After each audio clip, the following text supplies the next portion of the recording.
Motorola রেজার 50 ultra মোটোরোলার নতুন flagship flip phone. Flagship flip phone হিসাবে ফোনটা ক্রেজি কিছু স্পেক্স আর ফিচার্স অফার করছে। অ্যাকচুয়ালিতে কী অফার করছে, লেটস টক অ্যাবাউট ইট। শুরুতেই ফোনটির ডিজাইনের কথা বলে this phone looks premium. Leather finish হওয়ার কারণে ফোনটার প্রিমিয়ামনেস আরও বেড়ে গিয়েছে। আর বিশেষ করে এই গ্রিন কালারটিতে ফোনটি খুবই অ্যাস্থেটিক লাগছে। ফ্লিপ ফোনগুলোর হ্যান্ডফিল তো অলওয়েজই বেটার হয়ে থাকে। ব্যাক প্যানেলে লেদার ফিনিশ ইউজ করার কারণে এই ফোনটির হ্যান্ডফিল আরও বেশি বেটার হবে, দ্যাটস ফর শিওর। আর ডিভাইসটার সাইডে থাকছে অ্যালুমিনিয়াম ফ্রেম। ফোনটার ডিসপ্লেটা হচ্ছে আনফোল্ড অবস্থায় 6.9 ইঞ্চের এলটিপিও অ্যামোলেড ডিসপ্লে উইথ 165 হার্জের রিফ্রেশ রেট। ইয়েস, ফ্রিকিং 165 হার্জের রিফ্রেশ রেট। আরও থাকছে 1 বিলিয়ন কালারের সাপোর্ট, ডলভি ভিশনের সাপোর্ট, HDR10+-এর সাপোর্ট এবং 3000 নিটসের পিক বা ম্যাক্স ব্রাইটনেস। এই ডিসপ্লে প্যানেলটিতে যে কোনো ধরনের কন্টেন্ট ওয়াচ করে, গেমিং করে, ইউ নেম ইট, যে কোনো ধরনের টাস্কই পারফর্ম করে মারাত্মকভাবে, লিটারেলি খুবই জোসভাবে এনজয় করা যাবে। একটা ফ্ল্যাগশিপ লেভেলের ডিসপ্লে প্যানেল থেকে যা যা এক্সপেক্টেড, এক্স্যাক্টলি ডিসপ্লে প্যানেলটা তাই অফার করছে। আর অবভিয়াসলি 165 হার্জ রিফ্রেশের থাকার ফলে স্ক্রোলিং, ব্রাউজিং, গেমিং সব কিছুই হবে বাটারি স্মুথ। ফোনটির সামনের ছোট ডিসপ্লেটা হচ্ছে 4 ইঞ্চের এলটিপিও অ্যামোলেড ডিসপ্লে। এই ডিসপ্লেতেও ইউজ করা হয়েছে 165 হার্জের রিফ্রেশ রেট। আরও থাকছে 1 বিলিয়ন কালারের সাপোর্ট, ডলভি ভিশনের সাপোর্ট, 2400 নিটসের পিক বা ম্যাক্স ব্রাইটনেস এবং ইউজ করা হয়েছে প্রোটেকশন হিসাবে গোরিলা গ্লাস ভিক্টাস।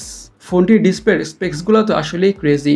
ফ্ল্যাগশিপ লেভেলের স্মার্টফোন হিসাবে পুরো জাস্টিফাইড। ফোনটির সফটওয়্যার থাকছে অ্যান্ড্রয়েড 14 উইথ 3 বছরের মেজর অ্যান্ড্রয়েড আপডেটস। ফোনটার র্যাম এবং স্টোরেজ ভেরিয়েন্টসের কথা বলে 3টা ভেরিয়েন্টে পাওয়া যাবে। 8GB র্যাম আর 256GB স্টোরেজ, 12GB র্যাম আর 256GB স্টোরেজ, 12GB র্যাম আর 512GB স্টোরেজ। স্টোরেজ স্পিড হচ্ছে UFS 4.0 আর SD কার্ডের মাধ্যমে স্টোরেজকে বাড়ানোর সুবিধা থাকছে না অবভিয়াসলি। এখন ফোনটার হার্ট বা চিপসেটটাকে নিয়ে কথা বলা যাক। ফোনটাকে পাওয়ার করছে স্ন্যাপড্রাগন 8S Gen 3। এটি একটি 4 nanometre based octacore processor.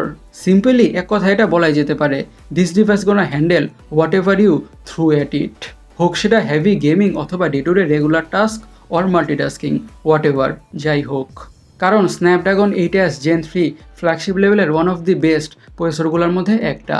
Flagship লেভেলের প্রসেসরগুলো থেকে যেমন টাইপের পারফরমেন্স এক্সপেক্টেড, ডিভাইসটা এক্স্যাক্টলি তেমন ধরনের পারফরমেন্সই ডেলিভার করে দিবে। এখন ফোনটির ক্যামেরাটাকে নিয়ে কথা বলা যাক। থাকছে ডুয়াল ক্যামেরা, 50 মেগাপিক্সেলের প্রাইমারি সেন্সর, অ্যাপারচার হচ্ছে f1.7, আরও থাকছে PDAF অ্যান্ড OIS। সেকেন্ডারি ক্যামেরাটা হচ্ছে 50 মেগাপিক্সেলের টেলিফোটো লেন্স, অ্যাপারচার হচ্ছে f2.0, আরও থাকছে PDAF and 2x optical zoom. আর ডিভাইসটার ফ্রন্টে থাকছে 32 মেগাপিক্সেলের সেলফি ক্যামেরা, অ্যাপারচার হচ্ছে f2.4। ভিডিও রেকর্ডিংয়ের কথা বলে ফোনটা দিয়ে 4K-তে 30 FPS এবং 60 FPS-এ ভিডিও রেকর্ড করা যাবে। আর 1080 পিক্সেলে 30 FPS, 60 FPS, 120 FPS, 240 FPS and 960 FPS-এ ভিডিও শ্যুট করা যাবে, মানে সুপার স্লোমোতে। আরও থাকছে HDR10+ এবং জাইরো EIS। ডিভাইসটিতে আরও থাকছে ডুয়াল স্টিরিও স্পিকার্স এবং স্ন্যাপড্রাগনের টিউন করা সাউন্ড। সিকিউরিটিতে থাকছে সাইড মাউন্টেড ফিঙ্গারপ্রিন্ট সেন্সর।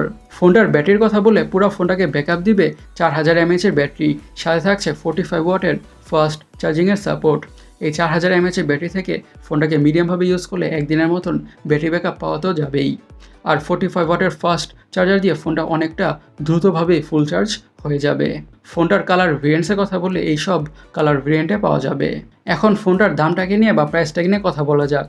যেহেতু এটি একটি ফ্ল্যাগশিপ স্মার্টফোন, ফোনটার দামটা হচ্ছে ফ্ল্যাগশিপ স্মার্টফোনগুলোর মতোই। দাম রাখা হয়েছে 999 ইউরোস। বাংলাদেশি টাকায় কনভার্ট করলে 1,32,800 টাকার আশেপাশে হয়। গাইস, মোটোরোলা রেজার 50 আলট্রা স্মার্টফোনটাকে নিয়ে আপনারা কী ভাবছেন অবশ্যই কমেন্ট সেকশনে কমেন্ট করে জানাবেন। আর আমাদের আজকের ভিডিওটা এই পর্যন্তই। আমি সৈকত, সাইনিং আউট।